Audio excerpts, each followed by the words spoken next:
A millionaire CEO thought he had everything, until three identical little boys asked his business partner for spare change, and were kicked out like trash. That moment changed everything. Nathan Rivers was the kind of man people rarely said no to. He was a self-made millionaire, the CEO of a booming real estate empire that spanned both coasts, and his name was whispered in boardrooms and magazine covers alike with a mixture of awe and quiet resentment. He had charm, power, discipline, and a stare that could silence a room. On the surface, he had it all. And yet, anyone who truly knew him, if such a person still existed, would have said the same thing: Nathan Rivers felt nothing. Not anymore. Whatever had once softened him had been buried under years of deals, contracts, losses, and an armor of calculated detachment. He moved through the world like a man with no past and no particular interest in a future beyond his profit margin. That afternoon was like countless others. He was seated at a private table on the shaded terrace of one of his boutique hotels in Miami, sipping a chilled glass of Sauvignon Blanc and discussing an upcoming international development project with his longtime business partner, Garrett Vale. The sky was cloudless, the ocean glittered just beyond the promenade, and expensive perfume drifted past with every passing guest. Nathan leaned back in his chair, clean-shaven and composed, dressed in a pale linen suit tailored to perfection. His dark hair was swept back, not a strand out of place, and behind his sunglasses, his sharp blue eyes watched the world with disinterest. Garrett, meanwhile, was loudly dissecting their next acquisition target, gesturing with one hand and checking his phone with the other. Then, out of nowhere, three small voices interrupted the illusion of serenity. Nathan looked up, slightly annoyed, to see three boys standing in front of their table. They looked around 6 years old, nearly identical, with tousled blonde hair and striking blue eyes that mirrored his own so precisely it made his chest tighten for a moment, though he couldn't explain why. Their clothes were worn and too big, like they had been handed down through too many siblings. One of the boys, the tallest by just an inch or two, stepped forward and said softly, "Excuse me, do you have anything to spare? Our mom is really sick. We just need a little money." Garrett's reaction was instant and brutal. He stood up, pointed sharply down the terrace, and said, "Go on, get out of here. This isn't the place for beggars." The words cut through the afternoon air like a slap. The boys didn't cry. They didn't argue. The taller one simply lowered his eyes and took his brothers by the hand. As they turned to leave, Nathan felt something unexpected unfold inside him. A kind of static, a hum just beneath his ribs. He watched them walk away, their shoulders stiff with the effort of not appearing hurt or embarrassed, and for the first time in as long as he could remember, he couldn't stay seated. "Sit down," he told Garrett quietly, without looking at him. Then he stood up, dropped a crisp bill on the table, and followed the boys. He didn't have a plan. He didn't know what he would say. All he knew was that those three small faces had shaken something loose in him that had been locked away for years. Something that didn't care about spreadsheets or quarterly returns or the next luxury development in Dubai. Something that felt an awful lot like conscience. Nathan caught up with the boys just as they were turning a corner off the promenade, their small hands still linked tightly together. They hadn't run, they walked with the kind of quiet dignity that unsettled him more than if they'd burst into tears or bolted into traffic. He slowed his pace as he approached, not wanting to frighten them, suddenly aware of how tall he must seem, how sharply dressed, how far removed he looked from their world. The tallest boy noticed him first and instinctively stepped in front of the other two, his narrow shoulders squared as if to shield them from whatever might come next. "I'm not here to yell," Nathan said, his voice calmer than he felt. "I just want to talk." The boy didn't answer right away. His eyes, almost unnervingly steady for a child so young, studied Nathan as if trying to measure his sincerity. Finally, he gave a small nod. Nathan crouched down to their level, resting his forearms on his knees, and for the first time saw clearly just how thin they were, knees poking through fabric, shoes too tight or too loose, fingernails lined with dirt. But their faces were clean, and their hair, though messy, looked like someone had tried to comb it that morning.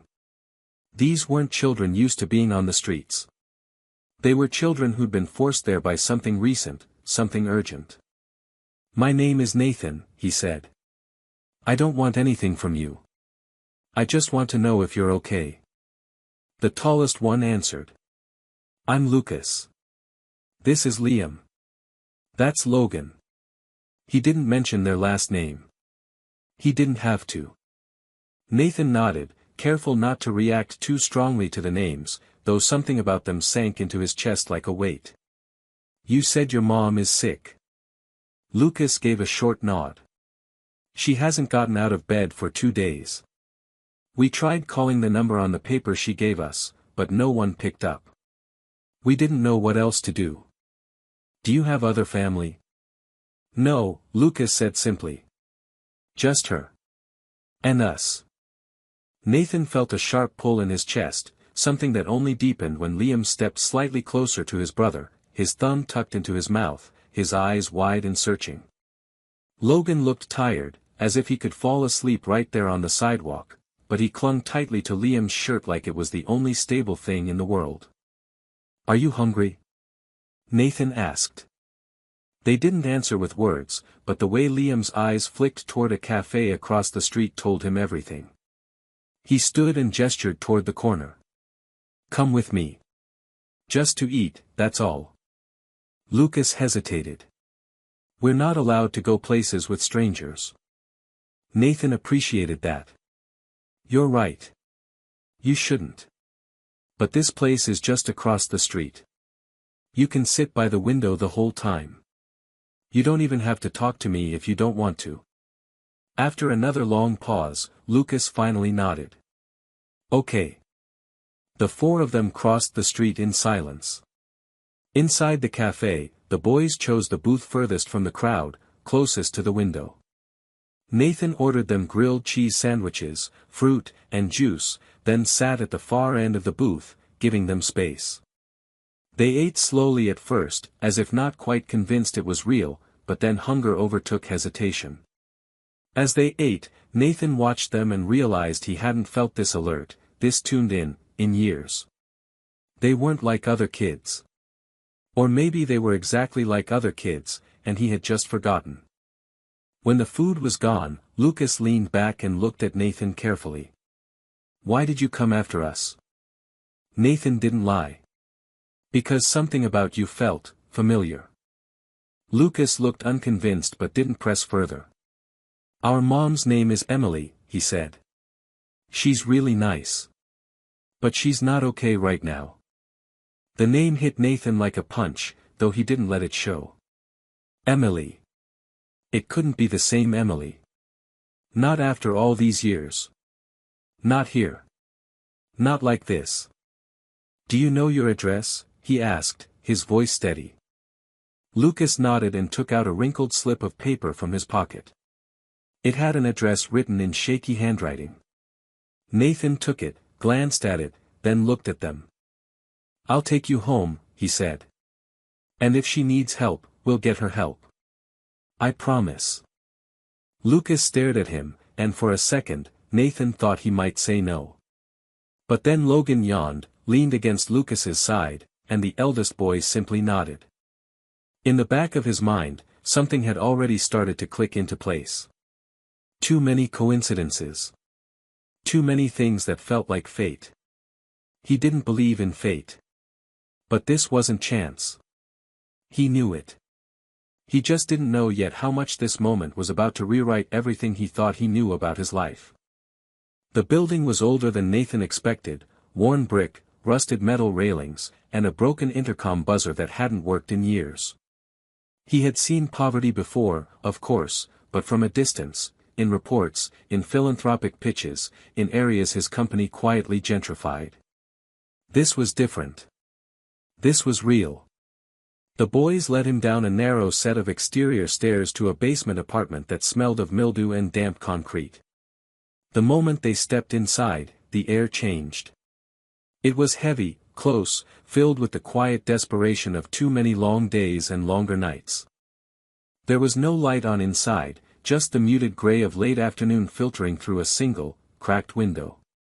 The space was small, one room that served as bedroom, living area, and kitchen all at once. A curtain hung where a door should have been. Folded clothes sat in neat piles on a crate that served as a dresser. There was evidence of care here, of someone trying to hold things together. But it wasn't enough. "Mom?" Lucas called softly. There was no answer. He crossed the room and knelt beside a tattered couch where a woman lay curled beneath a thin blanket. Her skin was pale, her cheeks hollow, her lips dry and cracked. She didn't move. Nathan stepped forward, cautiously, and saw her face for the first time. His breath caught. It was her. Emily James. He hadn't seen her in nearly 7 years, not since that one last night in Los Angeles when they'd argued about everything and nothing, and she'd walked out without another word. He'd assumed she'd moved on with her life, maybe married, maybe left the city for something quieter. He never imagined this. Never imagined her sick and alone in a basement apartment, with 3 children that looked far too much like him for it to be coincidence. "Emily," he said quietly, almost not expecting a response. She stirred slightly, eyes fluttering open for a moment. Her gaze was unfocused, lost in fever. But then it sharpened, just for a second, and found him. Recognition flickered there, faint, confused, but real. "Nathan?" Her voice was barely a whisper. He knelt beside her, unsure of what to do, unsure how to breathe. "I'm here," he said. "You need help." Her lips moved, but the words were slurred. "Boys, are they safe?" "They're fine," he said quickly. "They're with me." She tried to sit up, but her body gave out. Nathan caught her gently, easing her back onto the cushions. She was burning with fever. Her pulse was too fast. He turned to Lucas, who stood a few feet away, arms wrapped tightly around Liam and Logan. "When did this start?" 3 days ago, Lucas answered. She was dizzy. Then she fell. "We thought she'd get better." "She needs a doctor," Nathan said. "Now." He pulled out his phone and called for an ambulance, giving the address and her symptoms with practiced clarity. He didn't think about cost or paperwork. He didn't think about anything except that the woman lying in front of him might die if he didn't act fast enough. While they waited, he moved around the room with quiet purpose. He found a half-empty bottle of medicine by the sink, expired. A torn calendar on the wall marked with "Wick" and "Clinic" in faded pen. There were signs everywhere, of struggle, of survival, of someone doing everything she could with almost nothing. When the paramedics arrived, Nathan stepped back but didn't leave. He stayed as they checked her vitals, loaded her onto the stretcher, and took her away. He promised the boys he'd follow the ambulance, and they trusted him, just like that. It stunned him, how easily they reached for his hands, how naturally they stayed close to him in the hospital waiting room later that night. Hours passed. A doctor finally came out to tell him that Emily was stable, but severely dehydrated and malnourished, with an untreated infection that had nearly gone septic. Another day, and she might not have made it. Nathan thanked the doctor, but the words tasted dry.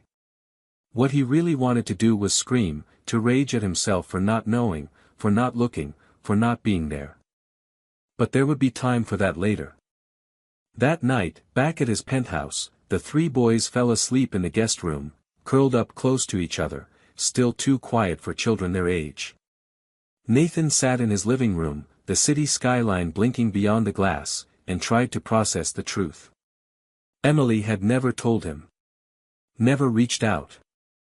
And yet, the resemblance was undeniable.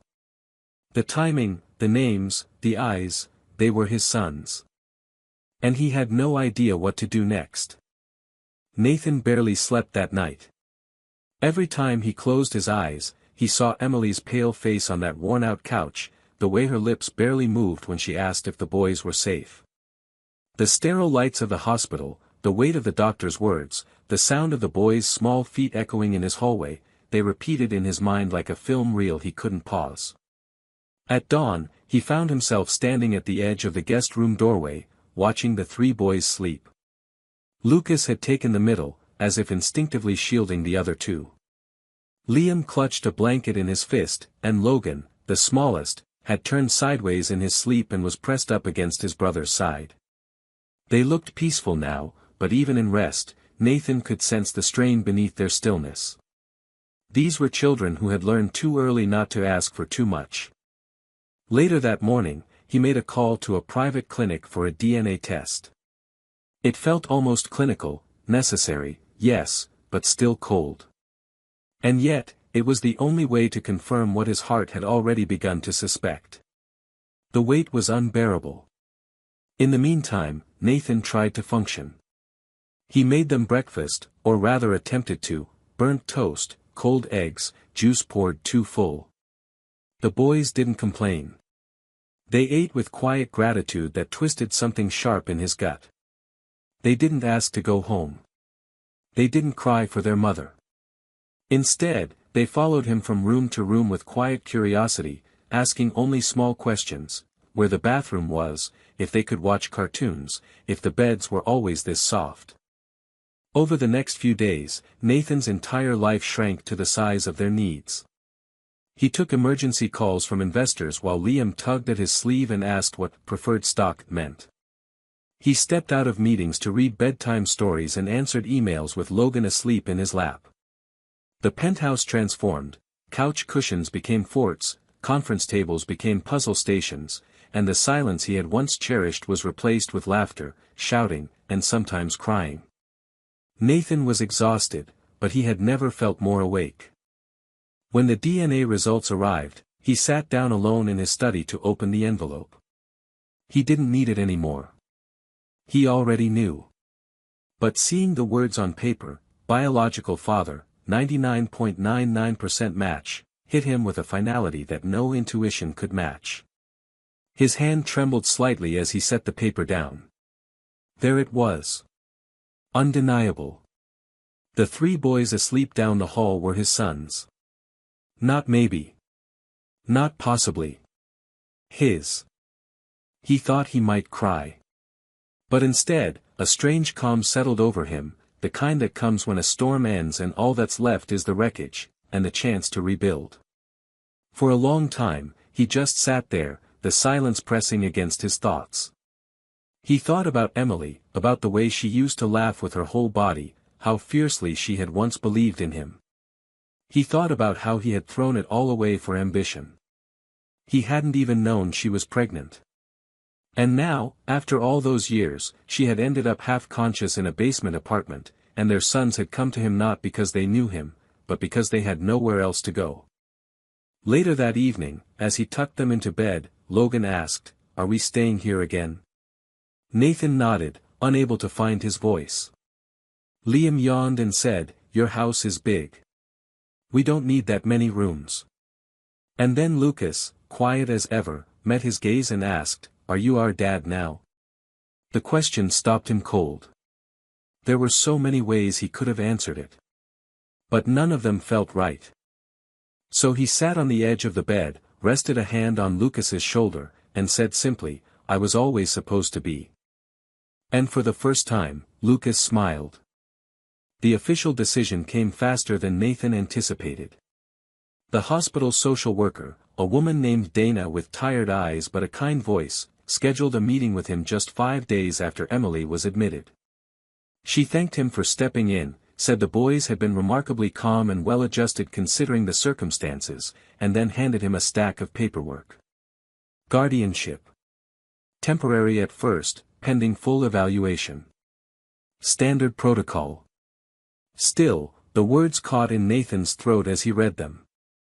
He wasn't being asked to babysit anymore. This was a choice. A responsibility. A line drawn in permanent ink. He signed without hesitation, though his heart pounded the entire time. Once the pen lifted from the paper, everything shifted. There would be no going back to his old life. No quiet weekends. No endless workdays. No polite excuses. From this point forward, 3 little boys, 3 actual human lives, would look to him for stability, protection, love. He wasn't sure he had any of those things to give. But he had already given them everything he had without realizing it, his attention, his time, his heart. That afternoon, he visited Emily in the hospital. She was stronger now, sitting up in bed, her face no longer ghostly. Her voice still carried the scratch of sickness, but it was steadier, more grounded. She looked at him when he walked in, not with surprise, but with resignation and something else too. Relief, maybe. Fear. Gratitude. He couldn't tell. "I thought you might not come back," she said quietly, eyes fixed on the edge of the bed. Nathan sat down, his fingers loosely laced together. "I never should have left in the first place." Emily gave a tired smile, one that didn't reach her eyes. "That's not how I remember it. You chose your world.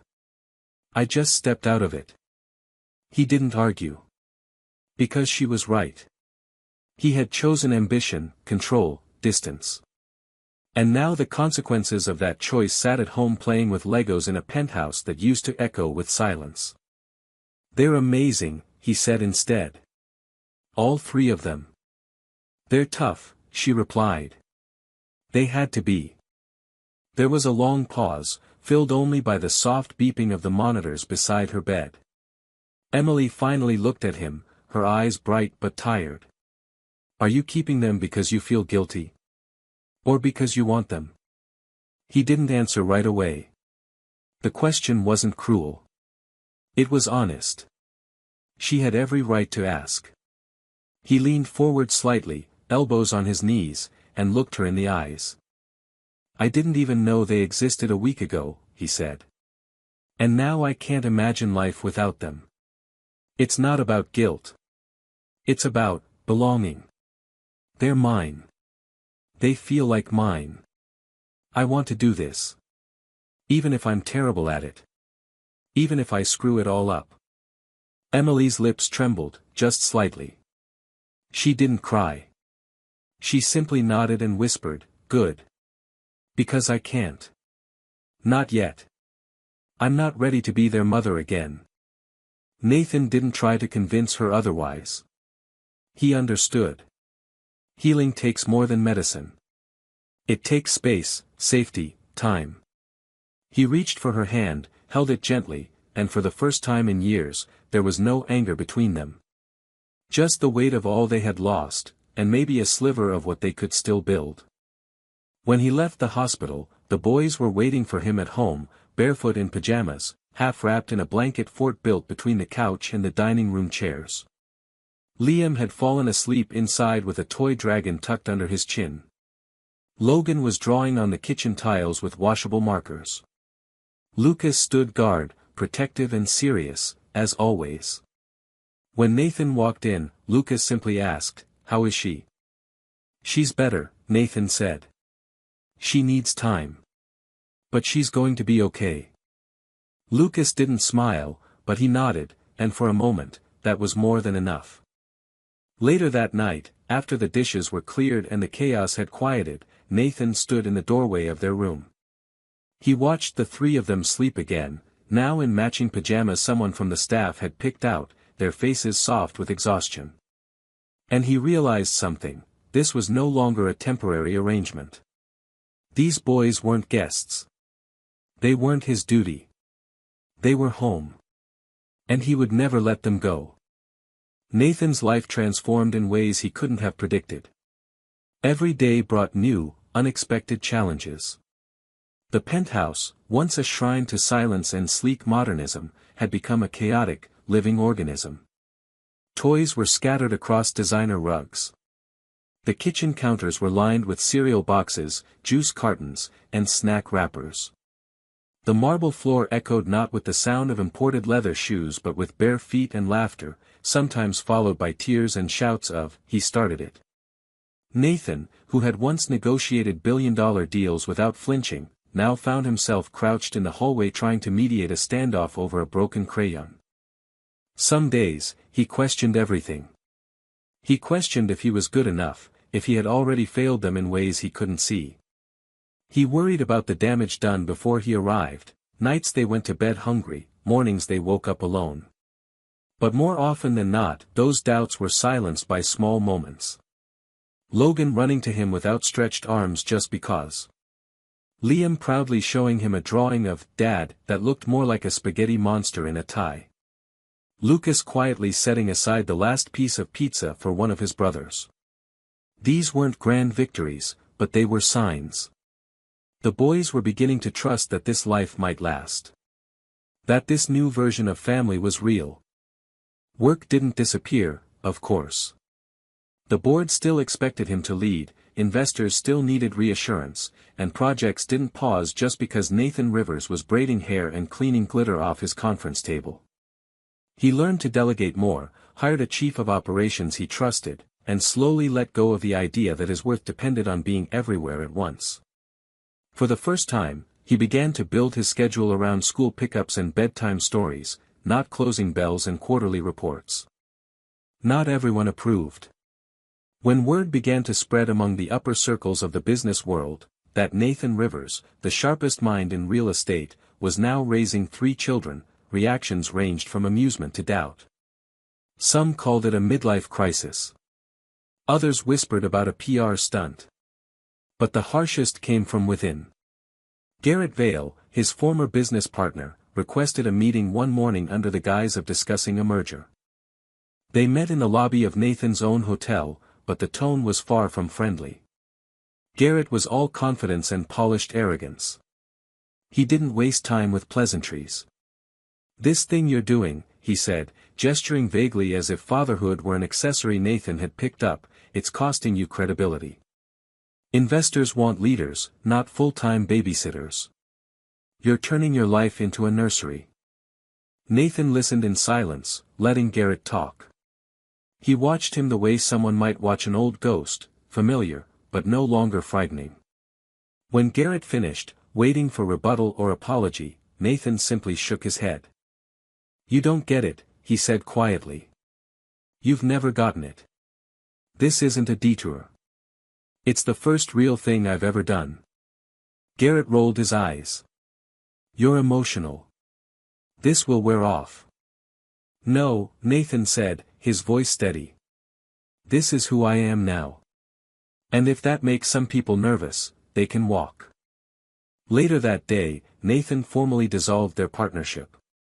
It cost him more than he wanted to admit: contracts, networks, investors. But he didn't hesitate. He had money. What he needed now was integrity. He restructured parts of the company, redirected resources to housing initiatives for single mothers, and hired women like Emily who had lived through circumstances most of his colleagues couldn't imagine. It wasn't about charity. It was about balance. About rebuilding something better with what he had left. That night, Lucas knocked on the study door and asked if Nathan could come see a science volcano they had built in the bathtub. Liam and Logan were already in their pajamas, holding spoons as if they were lab equipment. Nathan smiled, followed them into the bathroom, and knelt on the tile to help with the baking soda. As the foam erupted over the sides of the toy mountain, the boys shouted and laughed, and Nathan felt something crack open inside him, a joy so pure it felt almost undeserved. Later, after the cleanup, after bedtime books and water refills and one more hug, Nathan sat on the edge of his bed and stared out at the city below. For the first time in a long time, he didn't feel the need to chase anything. He wasn't running from regret. He wasn't trying to outpace failure. He was simply here. And that, he realized, was more than enough. Emily's recovery was slow and uncertain at first. The doctors were cautiously optimistic, but her body had taken a brutal toll from the weeks of neglect and untreated illness. The infection had cleared, but fatigue clung to her like fog, and even simple tasks, brushing her hair, sitting upright for more than 20 minutes, left her winded. Still, each day brought a little more strength. Nathan visited her often, never pushing, never asking more than she was ready to give. He would sit by her bedside, sometimes in silence, sometimes reading aloud updates from the boys, or just letting her watch him without pressure. There were moments when she'd look at him and he'd see the flicker of the woman he used to know, the stubborn spark, the humor she kept buried beneath the exhaustion. But there was caution too. And a deep, aching grief in her eyes that told him she didn't know if she would ever fully return. 3 weeks passed before she finally asked about the boys in more detail. Until then, it had always been surface level: are they eating, are they safe, are they sleeping?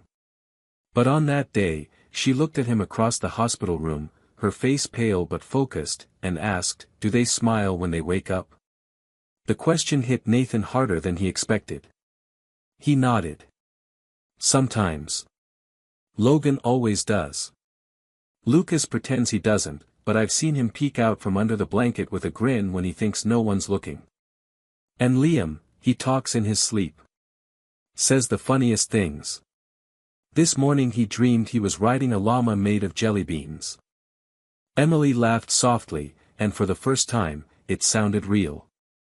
It cracked something open between them. They talked for longer that day, more than they had in years. She asked what bedtime was like, what they fought about, what foods they refused. Nathan told her everything, not embellishing, not trying to impress, just being honest. He told her how Lucas guarded the other two like a miniature adult, how Logan sometimes got sad at night but wouldn't say why, and how Liam had started calling Nathan Dad, without ceremony, like it was the most natural word in the world. He told her how scared he was. How much he wanted to get it right. How much he already loved them. Emily listened quietly, then said, "You're doing better than I ever did. I was just surviving." Nathan didn't let her retreat into guilt. "You kept them alive," he said. "You gave them love. That's more than I knew how to do before they walked into my life." Another week passed, and she was discharged from the hospital, not fully healed, but stable, capable of walking and managing basic things on her own. Nathan offered to bring her home, but she declined. Not yet. She needed space. She needed to feel strong before facing them again.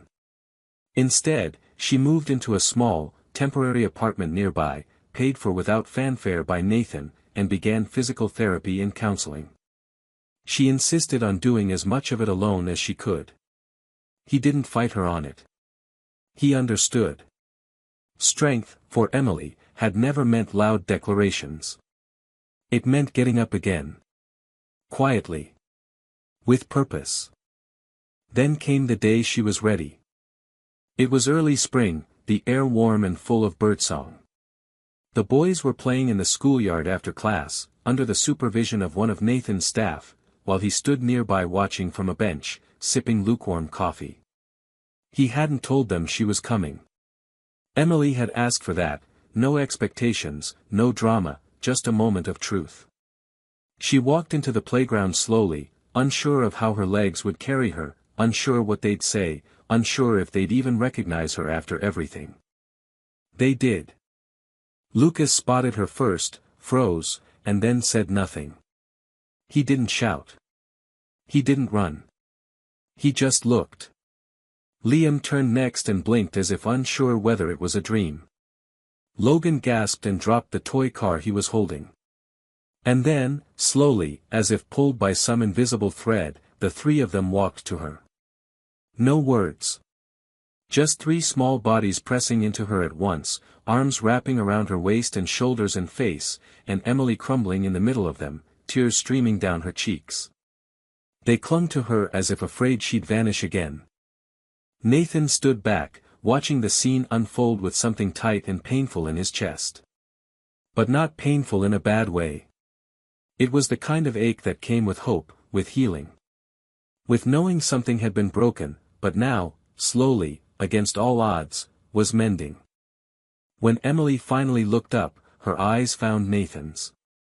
She said nothing. She didn't have to. Everything she felt was there in her expression. Gratitude. Regret. Relief. And a quiet, cautious belief that maybe this story wasn't over. Maybe it had just begun.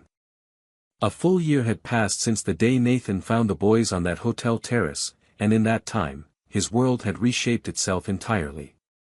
What once had been a life defined by sharp suits, rigid routines, and boardroom victories had softened into something far messier, infinitely more chaotic, and deeply human. His penthouse no longer resembled the pristine, impersonal space it used to be. It had been taken over by the vibrant evidence of childhood, walls taped with drawings, shelves overflowing with books about dinosaurs and space, a never-ending trail of mismatched socks, and the occasional sticky handprint on a window he no longer rushed to clean. He had learned things in the last 12 months he'd never thought he'd care to know: how to braid hair for Spirit Week, because Liam liked his fancy pirate look, the exact temperature to warm chicken nuggets so Logan wouldn't complain, and the names of all 3 teachers at the boys' school. He knew the routes to and from soccer practice, how to fake excitement during puppet shows, and the correct way to fold a blanket according to Lucas's very specific system.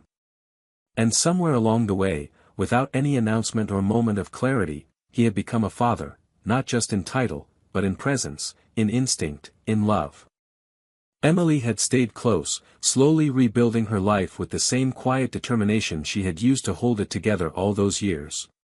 She didn't move in with them, not yet, but she came over for dinners, joined weekend trips to the park, and sat next to Nathan at school plays. They had learned how to coexist again, not as the people they used to be, but as something new, co-parents, yes, but also something softer. There were no grand gestures or promises. Only consistency. Honesty. Forgiveness in the form of patience. On one sunny afternoon, as spring settled into full bloom, Nathan found himself sitting beside Emily on a bench in the park. The boys were running in chaotic circles around a flock of confused pigeons, their laughter carrying over the breeze like music. Emily leaned back against the bench, her face turned toward the sun, her eyes closed. Nathan watched her for a moment, then turned his gaze toward the boys. "They're different now," she said, without opening her eyes. "Happier. Lighter." "They are," he agreed. "So am I." She looked at him then, her eyes clear and steady. "You did this, Nathan. You gave them something I couldn't anymore." He shook his head slowly. "You brought them into the world. You kept them alive. You did more than I ever did." "I gave them love," she said. "But you gave them peace. And safety. And their dad." He was quiet after that, unsure how to respond. So much still felt fragile between them, but it was no longer painful. It was just real. Earned. Then, after a long pause, he looked at her and said, "Thank you. For finding your way to me, even if it took everything you had." She smiled faintly. "You should be thanking them. They brought you back to life." And in that moment, he realized she was right. The boys hadn't just shown up at his hotel that day. They had pulled him out of a life that looked successful on the surface but had been hollow underneath. They had taught him that love wasn't about grand gestures or perfection. It was about showing up, day after day, with your whole heart, even when you were scared, even when you didn't have all the answers. As the sun began to set and the boys finally tired themselves out, Logan climbed onto Nathan's lap, curling into his chest with the trust of a child who had finally stopped wondering whether someone would catch him. Liam leaned against Emily's side, humming a nonsense song, while Lucas remained a step behind, always watching, always guarding, but no longer wary. Nathan wrapped his arms around Logan and looked out over the grass, where the last light of the day shimmered across the trees. He felt full. Not with power. Not with success. But with something far rarer. Wholeness. For the first time in his life, he wasn't chasing anything. He wasn't proving anything. He was exactly where he needed to be. And as the boys started arguing about what movie to watch that night, Nathan just smiled, stood, and said, "Let's go home." Because now, home wasn't a place. It was them.